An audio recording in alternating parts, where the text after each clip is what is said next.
Hello friends, कैसे हैं आप लोग। यदि हमारे इस चैनल को लाइक सब्सक्राइब कमेंट और शेयर नहीं किए हैं तो जल्द से जल्द लाइक और सब्सक्राइब और कमेंट कर दें, ताकि जो भी नोटिफिकेशन हो जल्द से जल्द आपके पास पहुंच सके।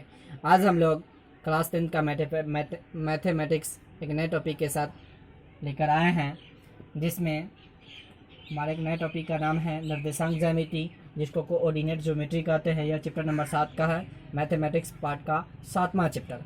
तो आज हम लोग जानेंगे एक नए टॉपिक कि निम्नलिखित में से यह किस चतुर्थांश में स्थित है। मतलब चतुर्थांश की संख्या 4 होती है। फर्स्ट चतुर्थांश, द्वितीय चतुर्थांश, तृतीय चतुर्थांश, चतुर्थ चतुर्थांश। मतलब 4 भाग में चतुर्थांश भागा बांटा होता है। मतलब कौन चतुर्थांश किस चतुर्थांश में होता है तो उसको हम लोग देखेंगे अंक के द्वारा। तो पहला नंबर में है कि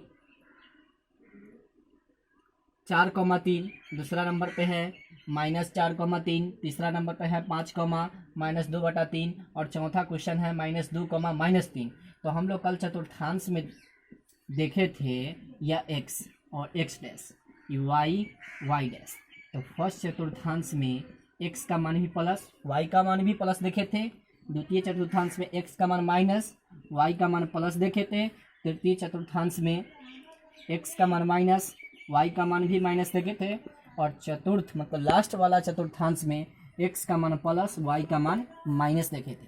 तो इसके अनुसार पहला नंबर में दिया 4,3। यदि x का मान प्लस और y का मान भी प्लस, अगर x का मान धनात्मक और y का मान धनात्मक हो तो ऐसी स्थिति में हम समझेंगे कि यह जो पद है यह फर्स्ट चतुर्थांश में स्थित है। तो लिखेंगे या प्रथम चतुर्थांश में स्थित।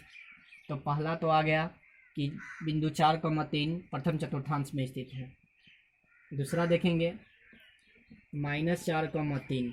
तो इस आरेख के द्वारा देखेंगे सेकेंड चतुर्थांश में यदि x का मान माइनस मतलब ऋणात्मक और y का मान धनात्मक हो तो समझेंगे कि वह सेकेंड चतुर्थांश में स्थित है, मतलब द्वितीय चतुर्थांश में। तो यहाँ x का मान माइनस, y का मान प्लस। तो यदि x का मान ऋणात्मक और y का मान धनात्मक हो तो यह द्वितीय चतुर्थांश में स्थित होगा। तो लिखेंगे यह द्वितीय चतुर्थांश में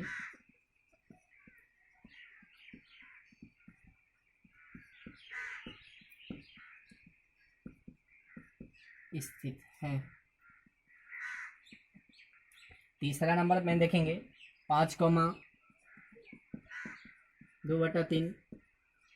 यदि x का मान धनात्मक और y का मान ऋणात्मक हो तो समझेंगे कि यह चतुर्थ चतुर्थांश में स्थित है।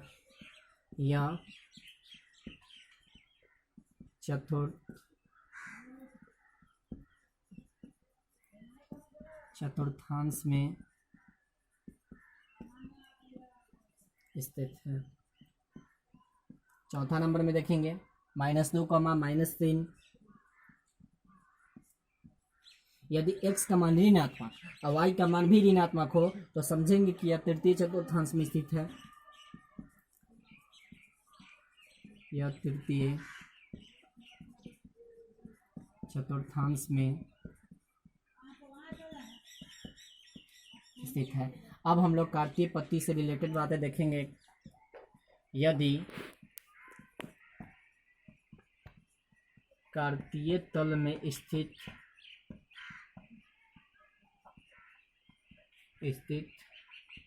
4,3 में भुज का मान क्या होगा। तो हम लोग जानते हैं कि भुज x अक्ष के निर्देशांक को भुज कहते हैं, y अक्ष के निर्देशांक को कोटि कहते हैं। तो कार्तीय तल में स्थित जो बिंदु है, पहला वाला x का मान, दूसरा वाला y का मान। तो x का मान जो भुज होगा तो लिखेंगे कार्तीय तल में स्थित भुज का मान 4 होगा। तो इसका राइट आंसर हो जाएगा भुज का मान 4। यह हमेशा सदैव एक नंबर में एग्जाम में पूछा जाता है, बहुत इंपॉर्टेंट क्वेश्चन। इसी प्रकार एक और देखेंगे, कार्तीय तल में स्थित स्थित 5,6 में कोटि का मान होगा। तो कार्तीय तल में स्थित जो बिंदु है 5,-6 है, तो x अक्ष के निर्देशांक को भुज कहते हैं, y अक्ष के निर्देशांक को कोटि कहते हैं। तो x का मान तो भुज हुआ और y का मान कोटि, तो हमको कोटि का मान निकालना है, तो लिखेंगे अतः कोटि का मान -6 होगा। तो राइट आंसर हो जाएगा कोटि का मान -6। इसी से संबंधित हम लोग नेक्स्ट टॉपिक के बारे में बात करेंगे जो मूल बिंदु से संबंधित है। तो हम लोग नेक्स्ट टॉपिक पे बात करेंगे जो मूल बिंदु से रिलेटेड है। तो मूल बिंदु मतलब पहला वाला मान है 4,-3, दूसरा है 6,8, तीसरा सवाल है sine theta into cos theta, चौथा सवाल है a sine theta, a cos theta. तो सब के लिए प्रत्येक स्थिति के लिए मूल बिंदु की दूरी ज्ञात करना है। तो कल हम एक मूल बिंदु के लिए सूत्र प्राप्ति किए थे कि OP बराबर मतलब उसके बीच की जो दूरी होती है वह √x² प्लस y²। तो यहाँ मान लेंगे सॉल्यूशन दिया है कि बिंदु P बराबर 4,3 मान लिए, जहाँ x बराबर 4 तथा y बराबर 3। अब चलेंगे सूत्र से। तो कल हम मूल बिंदु के लिए सूत्र पढ़े थे कि OP बराबर √x² प्लस y²। तो x मतलब 4 का स्क्वायर और y का स्क्वायर मतलब 3 का स्क्वायर। तो 4 के स्क्वायर प्लस 3 का स्क्वायर, 4 चौका 16 और 3 तिहाई 9, तो 16 9 कितना हो गया 25, और 25 का वर्गमूल 5 आ गया। मतलब इसकी मूल बिंदु की जो दूरी होगी फर्स्ट वाला का मान वह आया कितना 5। इसी प्रकार हम दूसरा क्वेश्चन देखेंगे 6,8। तो मान लेंगे सॉल्यूशन मतलब हल दिया है कि बिंदु P बराबर 6,8। तो 6,8 मतलब x का मान लेंगे 6, y का मान 8, इसलिए x बराबर 6 तथा y बराबर 8। तो x बराबर हम मान लिए 6 और y बराबर माने 8। तो मूल बिंदु की दूरी वही सूत्र का उपयोग करेंगे, OP बराबर √x² प्लस y²। तो इसकी सहायता से इसको हम हल करेंगे। अब चलेंगे सूत्र से, OP बराबर √6² प्लस 8²।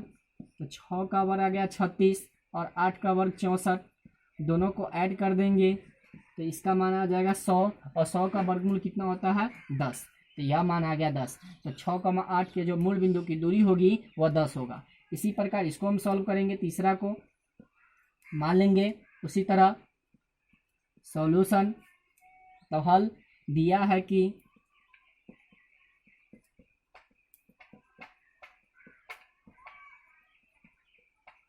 बिंदु P बराबर साइन थीटा कॉस थीटा। तो x का मान हुआ साइन थीटा और y का मान हुआ कॉस थीटा। तो जहां मान लेंगे x बराबर साइन थीटा, y बराबर कॉस थीटा।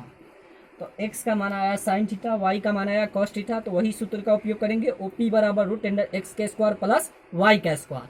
तो x का मान है साइन थीटा का स्क्वायर और y का मान है कॉस थीटा का स्क्वायर, इसलिए OP बराबर √x² प्लस y²। तो x का स्क्वायर मतलब साइन थीटा का स्क्वायर, y का स्क्वायर मतलब कॉस थीटा का स्क्वायर। तो साइन का स्क्वायर मतलब साइन स्क्वायर थीटा, अब प्लस कॉस का square equal to cos square theta. तो हम जानते हैं कि sine square theta plus cos square theta का मान 1, और 1 का वर्गमूल कितना होता है 1। इसी तरह हम क्वेश्चन नंबर 4 को भी सोल्व करेंगे। तो इसी प्रकार हम क्वेश्चन नंबर 4 भी सोल्व करेंगे। तो मान लेंगे सॉल्यूशन मतलब हल दिया है कि बिंदु P बराबर ए साइन थीटा और ए कॉस थीटा। तो x का मान ए साइन थीटा हुआ और y का मान ए कॉस थीटा हुआ। तो जहां मान लेंगे x बराबर ए साइन थीटा तथा y बराबर ए कॉस थीटा। तो यहाँ देखें x का मान आ गया ए साइन थीटा, y का मान आया ए कॉस थीटा। तो वही सिंपल फार्मूला का उपयोग करेंगे। मूल बिंदु की दूरी OP बराबर √x का स्क्वायर प्लस y का स्क्वायर, इसलिए OP बराबर √x का स्क्वायर प्लस y का स्क्वायर। तो x का स्क्वायर मतलब a का स्क्वायर मतलब साइन थीटा का स्क्वायर। तो a साइन थीटा का स्क्वायर प्लस उसके बाद y का स्क्वायर मतलब a cos थीटा का स्क्वायर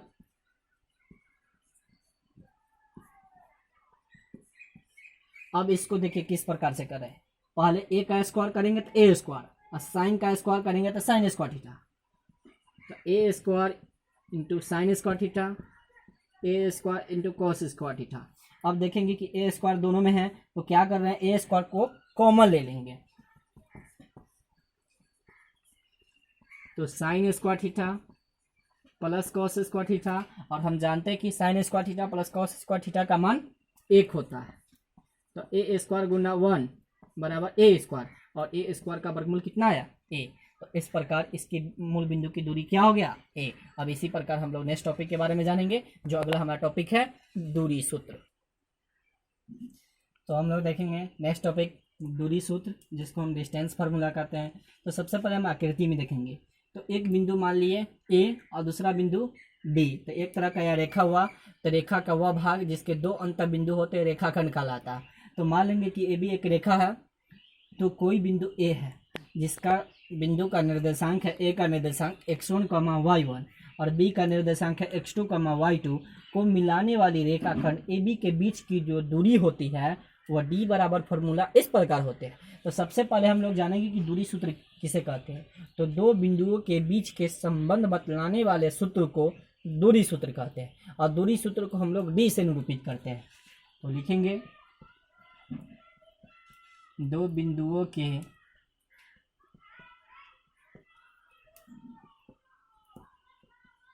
बीच के संबंध बताने वाले सूत्रों को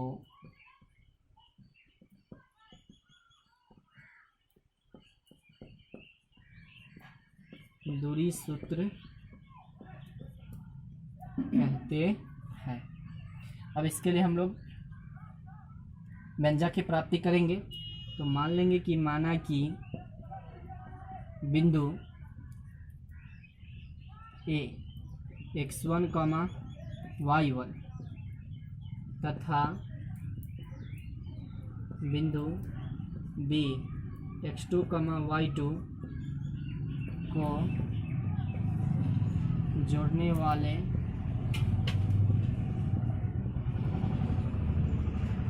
रेखाखंड AB के बीच की दूरी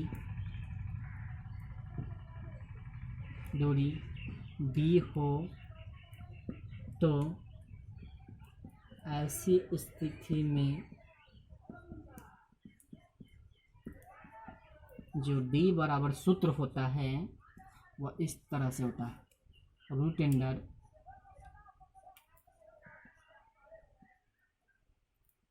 x2 में से x1 को घटा देते हैं का whole square plus y2 minus y1 के होल स्क्वायर के क्या होता है, बराबर होता है। यही हमारा दूरी सूत्र हुआ। मान लेंगे कि माना कि कोई बिंदु A है जिसका निर्देशांक x1, y1 तथा बिंदु B का निर्देशांक x2, y2 हो तो, या x2, y2 को जोड़ने वाले रेखाखंड AB के बीच की दूरी d हो, मतलब A और B के बीच की दूरी क्या है, d हो, तो ऐसे स्थिति में जो दूरी सूत्र b बराबर सूत्र होगा वह root under x2 minus x1 का होल स्क्वायर, मतलब x2 में से x1 को घटा देते हैं, इसका होल स्क्वायर कर देते हैं, फिर y2 में से y1 को घटा देंगे, फिर उसका वर्ग कर देंगे, तो d बराबर सूत्र हो गया x2 माइनस x1 का होल स्क्वायर और y2 माइनस y2 का होल स्क्वायर। इसी सूत्र को हम लोग दूरी सूत्र के नाम से जानते हैं। और आप लोगों को यदि वीडियो अच्छा लगा हो तो जल्द से जल्द इस चैनल को लाइक, सब्सक्राइब एवं कमेंट एवं शेयर करना ना भूलें, ताकि जो भी नोटिफिकेशन हो जल्द से जल्द आपके पास पहुंच सके। और दूरी सूत्र से संबंधित जो भी रिलेटेड बातें हैं वो हम लोग नेक्स्ट वीडियो में बातें करेंगे, और आप लोग इस वीडियो को पूरा देखेंगे। और विद्यार्थियों, आप इससे संबंधित जो भी इस वीडियो में हम बातें किए हैं उसको पूरा आप लोग नोटिफिकेशन के रूप में या फेयर के रूप में या जो भी है उसको पूरा सॉल्यूशन करने का प्रयास करेंगे।